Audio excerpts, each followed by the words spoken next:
cervejeiro do Brasil. Aqui existem 87 fábricas registradas, isso sem falar nos produtores ciganos, que são 250. Aqueles que não têm a própria fábrica, mas alugam outras fábricas para fazerem a própria receita.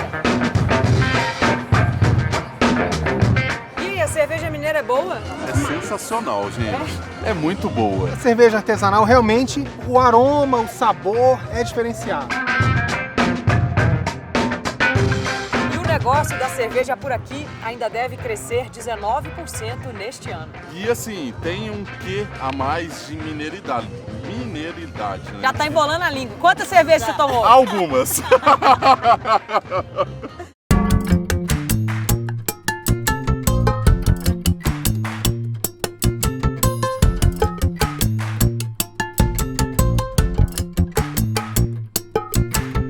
De onde é que vem? De onde é que vem?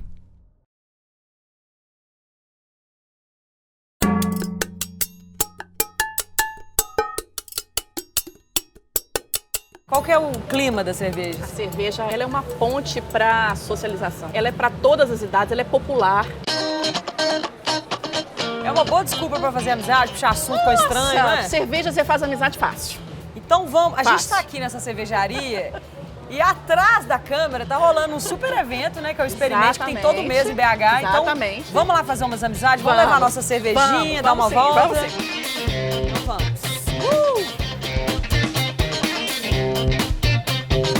Que tipo de cerveja vocês gostam? Ou qualquer tipo? Eu gosto de Pale Ale, por exemplo. O que é Pale Ale, pra quem não conhece? Como ela é? Eu acho que ela é mais amarga. Mais amarga? Mais amarga. Eu gosto mais da Weiss, que é de trigo, então ela não é tão amarga assim. Gente, a Cindra Gomes, ela é expert em cerveja, sommelier. Isso. E como é que tá esse mapa cervejeiro de Minas? Bombando, né? Tá bombando porque o crescimento das cervejarias artesanais está crescente, né? Enquanto a cerveja artesanal no Brasil cresce 15% ao ano, as mega cervejarias estão decrescendo 1,5%, 1,8% ao ano. Então, uma prova é isso que está vendo aqui.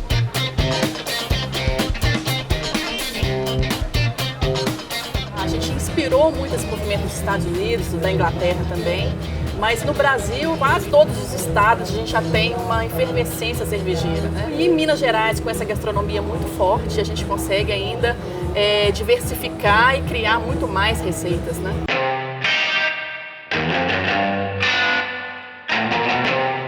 Todo mundo aqui em Minas tem pelo menos um amigo que inventou de fazer cerveja. Sim, com certeza, com certeza. Hoje todo mundo tem um amigo que faz cerveja.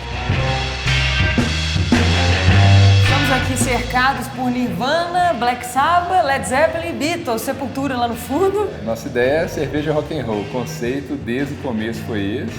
E a nossa inspiração é isso, é a cerveja e o rock and roll. E como que começou? Começamos 5 amigos, produzindo cerveja em casa, estudando por conta própria, buscando informação na época na internet, livro e tal. Até que um dia a gente ganhou um prêmio na Argentina. Meio que de brincadeira a gente mandou umas amostras para lá e isso deu assim, o gás para a gente começar a se interessar e virar a atenção para o mercado. E eu acho muito legal que os rótulos são lindos, né? São. A cerveja artesanal tem essa arte, né? Sim. Essa coisa. Tem essa liberdade de criação. A Inglaterra, ela é uma escola cervejeira, a Bélgica é uma outra escola cervejeira, os Estados Unidos também é uma nova escola cervejeira, a Alemanha como outra escola cervejeira. Então, essas escolas são as nossas referências de receitas. A cena mineira é até conhecida muito como Bélgica brasileira, né? Porque os belgas têm essa mania de usar ingredientes inusitados, algumas coisas assim. E a gente tem essa característica também.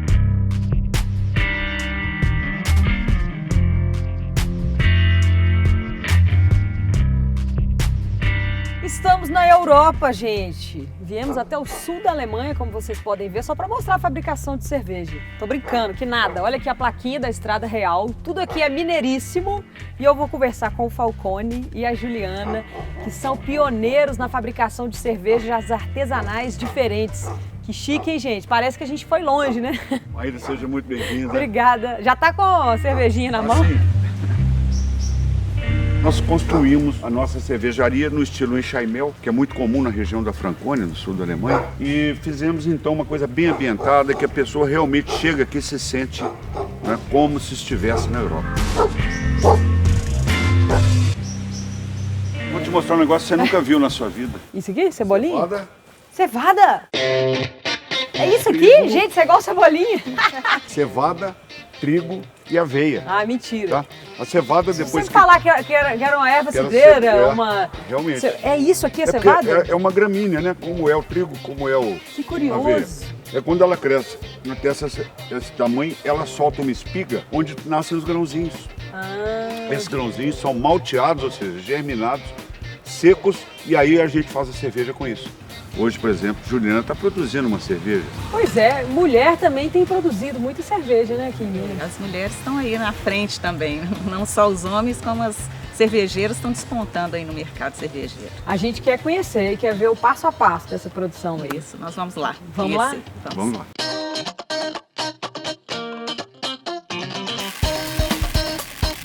Que O malte chega, que é estocado aqui nesse ambiente, e daqui ele vai para o processo de moagem. O malte Pilsen é um malte base. Ele serve para todas as cervejas. Tá. Tá? E as cervejas modificadas, por exemplo, vão ter que ser escurecidas, por exemplo, a gente utiliza o malte torrado. Maíra, são mais de 150 estilos. 150 Mais estilos. de 150 estilos. Nossa, é muita coisa. É muita coisa. Nós temos 4 ingredientes básicos, né? Água, levedura, malte e lúpulo. Cada estilo tem uma composição certa de lúpulos, de maltes e de leveduras. Então, essa diversificação que faz os estilos. Eu gosto da mais escura, mais amarga, aquele teor um pouco mais de café, de chocolate mesmo. Não, vocês são entendedores mesmo, né? Pelo que eu tô vendo. Não muito. Não! A gente gosta de beber mesmo. Pode comer um pedacinho que você vai ver que delícia. É café e cacau que você vai sentir. Um amarguinho, né? Não é? Não é Nossa, gostoso? é igualzinho, é isso que você falou. O cacau sem açúcar. Exato. Com um cafezinho assim. É, Exato. Lembra Que até delícia. nibs de Nunca chocolate, imaginava que né? tinha esse gosto. e aqui o branquinho, que é o Pilsen. Deixa eu ver o branquinho. O Pilsen é mais gosto de pão, né? É o grainy. Mais suavezinho. Gosto de pão. Interessantíssimo. Isso aqui que é o começo de É tudo, a base então. da cerveja. Depois que o malte foi moído, ele vem pra cá. Ele sai da moagem e vem para essa tina aqui de cozimento. Aqui ele vai passar pelo processo de separar a casca do mosto, que é o líquido, e vai passar por diversos tempos e temperaturas para extrair os açúcares e vai passar para fervura. Essa fervura vai eliminar todos os aromas indesejáveis e depois vai ser transferido para fermentação. Gente, esse primeiro tanque aqui, cheirinho assim, parece mingau de aveia, um cheirinho gostoso. Não dá nem pra imaginar que isso aqui vai virar uma cerveja. Como é que surpreende, né? Pra quem não conhece. O período da produção, né, é uma média de 25 a 30 dias. Então são 25 a 30 dias pra começar a pensar em aparecer uma cerveja, né? É muito trabalho, né? São várias etapas. E a gente vê também um monte de sabor diferente que a galera vai acrescentando. É tangerina, vê fruta, Frutas, vê chocolate, sei lá. Manga, a gente já usou maracujá, já usou goiaba. O que você já viu de mais exótico que já usaram na cerveja? Ah, tem cada coisa fantástica. É gengibre, é baru, tem uma série de frutas do Cerrado. Eu mesmo fiz uma cerveja colaborativa com cervejeiros norte-americanos com piqui.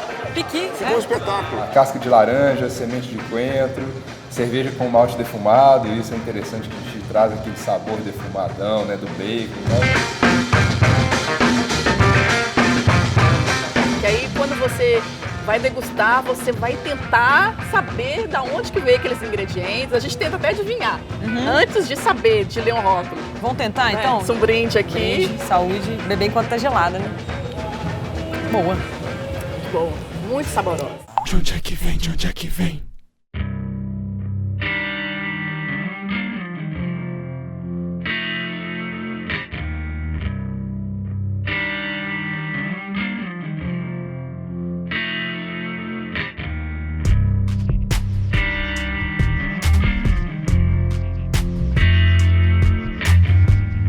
elogiei tanto que ganhei até um chazinho. O que é isso aqui? Então, o mosto da cerveja, ele é adocicado, ele é docinho. E dizem que quem toma não gripa, né? Não gripa. Então, lógico que nós vamos Experimenta tomar, um pouquinho né? que você vai adorar.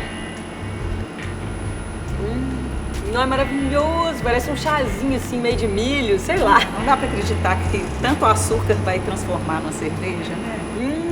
Nossa, que gostoso. Eu ia tomar esse trem aqui direto no lugar de vocês. Gostou demais. O lúpulo é um ingrediente importantíssimo, né? Cheirosíssimo. Tá parecendo uma manga gelada, né? Dá um cheirinho de folha. O que é o lúpulo? O lúpulo confere o aroma e amargor na cerveja. Mas é uma planta? E ele é uma planta trepadeira e ele processado, ele fica dessa forma aqui, em forma de pallets, que é acrescentado durante a fervura. A gente aqui no Brasil não tem como plantar lúpulo. Não temos como plantar porque o clima aqui não é favorável, né? Mas lá fora, muitas cervejarias usam a flor do lúpulo, né? Para colocar diretamente na cerveja. Aqui vocês importam ele como se fosse a flor compressada, né? Prensada dessa forma.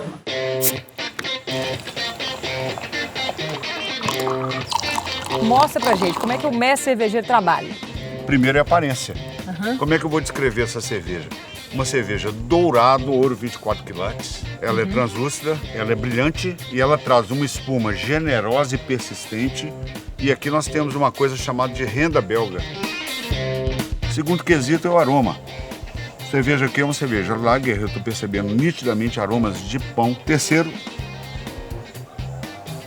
o sabor. Delícia. Nesse caso aqui, por exemplo, o malte bastante aparente e amargor muito agradável do lúpulo. A sensação de boca. O que é sensação de boca? É o quarto quesito. Ela traz a gaseificação, tá? Quanto que pinica na língua o gás, né? Traz o corpo da cerveja, corpo médio, leve ou corpo alto. E o quinto quesito é a impressão geral. Um belíssimo exemplar de uma Bohemia Pilsen. Então tudo é sensorial. Nós estamos sempre aferindo cada etapa. Fazer cerveja está na alma do cervejeiro. É todo dia, né? Tem que todo estar aqui. dia. E o artesanal está muito nisso, tá? Não é questão de que tem máquina é que deixa de ser artesanal. O artesanal, ele traz realmente essa paixão, né, das pessoas que cuidam do processo. É o olho, o nariz, né? Provar, é tudo, né? Isso. Todo dia vocês fazem isso? Todos os dias. Então, depois de muito calor, a cerveja vem para um ambiente mais tranquilinho, né? No tanque aqui. Nem tanto, né? Que é frio demais aqui. Quando terminou o processo de fermentação, acabou o açúcar, ela transformou todo o açúcar em álcool e gás, a gente tem que abaixar a temperatura do tanque para 0 grau, para que a levedura hiberne. Ela vai adormecer, porque ela não tem mais comida, né? Então ela desce para o fundo do tanque, a gente faz a purga diária tira a levedura pelo fundo, vai tirando a levedura dia a dia, e esse processo a gente chama de maturação. E a maturação é feita a 0 grau. Tá? Então, sistema de frio mesmo. Chegar ao final da maturação, nós temos a cerveja pronta. E ela já está perfeita para ser envasada. E essa salinha que a gente vai conhecer agora aqui, que é... A gente chama de a lenda da Falck, né? Ah, é?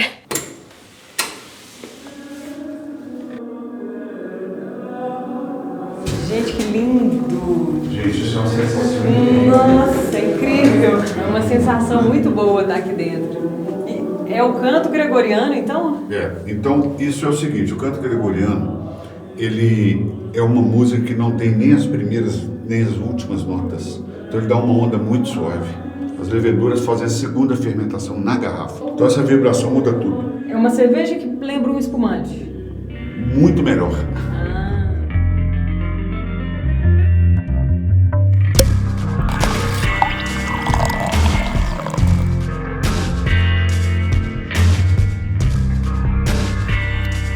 Parece muito um espumante.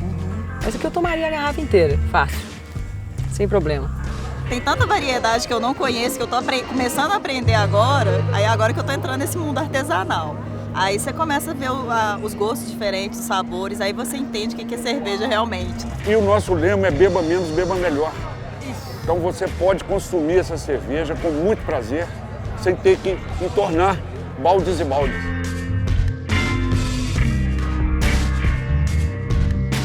É um brinde à cerveja artesanal mineira, né?